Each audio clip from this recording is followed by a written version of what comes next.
Bonjour à tous et à tous, ici Nsebel, on se retrouve pour le résumé de la 4e étape du Giro 2016. Au programme, une étape de 200 km entre Catanzaro et Praia a Mare qui présente un profil assez vallonné. Passons tout de suite au résumé de l'étape. Comme toujours, une étape se forme, elle est composée de 4 coureurs. Nicola Bohem de la Bardiani, Matthias Brandle de l'équipe YAM, Joey Rosskopf de la BMC et Matej Mohoric de la Lampre. L'échappée n'aura jamais une grande avance. A noter que Nicola Bohem va passer en tête du premier Grand Prix de la montagne et la fin de l'échappée sera à 50 km de l'arrivée.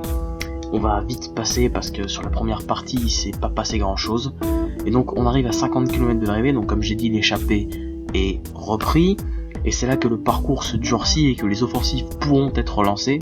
Ainsi, l'équipe Giant de Tom Dumoulin porte une accélération dans le but de lâcher des sprinters. Et cela porte ses fruits puisque Marcel Kittel, le maillot rose, est lâché avec d'autres sprinters comme Caleb Ewan, etc. Alors qu'à ce moment, 2 coureurs de la G2R placent une attaque, Axel Daumont et Guillaume Bonafont. Malheureusement pour eux, ils seront repris assez rapidement par un autre groupe qui est composé lui de Diego Ulissi de la Lampre, David Lopez de la Sky, Tim Wellens de la Lotto Soudal, Alessandro De Marchi de la BMC, Stefano Pirazzi de la Bardiani et Pieter Seri de l'Ethics Quickstep. Et c'est l'italien Diego Ulissi qui va arriver à faire exploser le groupe sur un GPM, donc un Grand Prix de la montagne. Il va donc basculer seul au sommet de la dernière ascension. Il restera 10 km à peu près.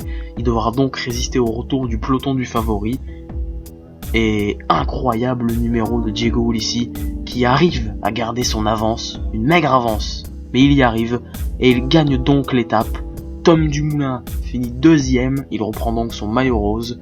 À noter l'abandon d'Alexandre Géniez, le coureur de la FDJ, 9ème du Giro l'an passé. Une bien triste nouvelle pour le clan français qui n'a plus de coureurs capables de jouer le général. C'est donc le 2ème abandon français après celui de Jean-Christophe Péraud lors de la dernière étape. Et le 3ème abandon de ce Giro, puisqu'avec les 2 Français, Sylvain Dillier a aussi abandonné dimanche. Le classement de l'étape, Diego Ulissi 1er, 2ème Tom Dumoulin à 5 secondes, 3ème Steven Kruijswijk à 5 secondes aussi, 4ème Alejandro Valverde à 6 secondes, 5ème Gianluca Brambilla, 6 secondes aussi, 6ème Vincenzo Nibali, 7ème Ilnur Zakarin, 8ème Matteo Bussato, 9ème Esteban Chavez et 10ème Nicolas Roche, eux aussi à 6 secondes. Donc aucun favori pour la victoire finale n'a été piégé. En revanche, certains se placent déjà dans le top 10 du classement général, comme nous allons le voir tout de suite.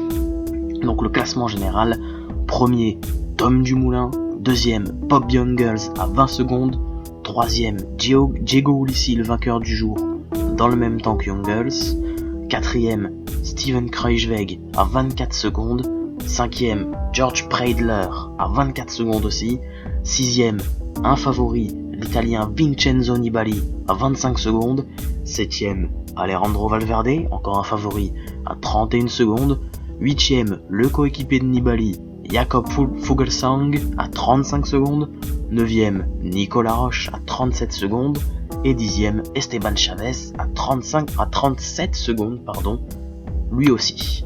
Les autres favoris présents dans le top 20, on a Ilnur Zakarin 11ème à 39 secondes, on a Rigoberto Urán 12ème à 40 secondes, on a Rafał Majka 13ème à 45 secondes, Mikel Landa est 16ème à 47 secondes, ou encore Domenico Pozzovivo 20ème à 54 secondes. Des écarts déjà assez importants pour certains par rapport à Tom Dumoulin. Attention, il va falloir lui reprendre du temps en montagne parce qu'il y a un chrono qui arrive, et là, messieurs, il peut vous prendre beaucoup de temps, Tom Dumoulin.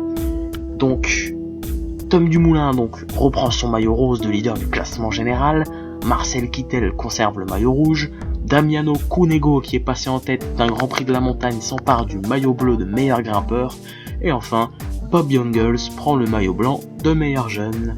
C'est donc à la fin de ce Cycling News, je vous donne rendez-vous demain pour une étape de 233 km entre Praia a Mare et Benevento. Je vous souhaite donc une bonne fin de soirée, et je vous dis à demain.